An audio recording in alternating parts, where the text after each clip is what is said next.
Here we're getting the pH meter ready to be calibrated.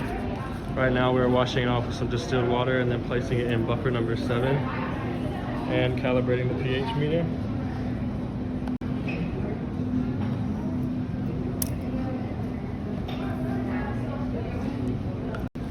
Now she's preparing to dip the pH meter in the 4.0 buffer and calibrating the pH meter.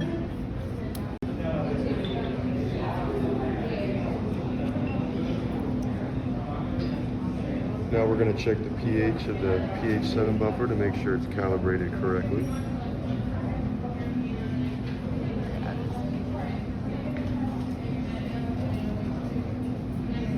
Alright, looks good. Now we're going to remove it and we're going to test the pH of the unknown solution.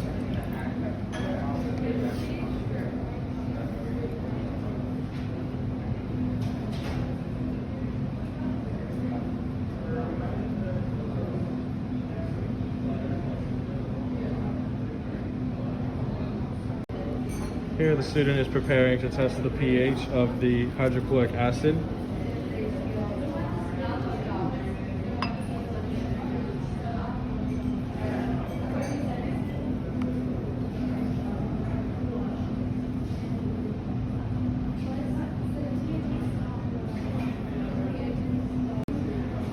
And here we have the other student logging the data down in her table in her notebook.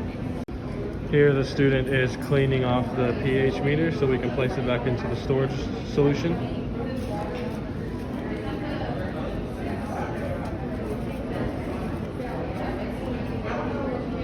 Strong acid disassociates completely into its separate components, and weak acids disassociate and only fractions of them become the individual component.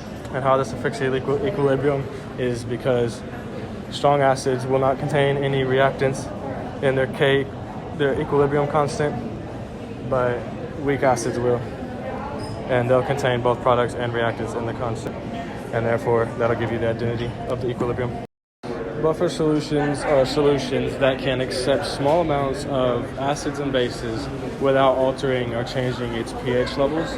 How they do this is they neutralize the H plus ions and the OH negative molecules, and by doing so, that's how they keep their constant pH level.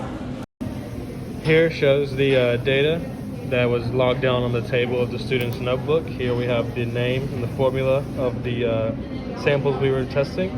Here we have the concentration of each, and then here we observed the pH levels, and these are what we got.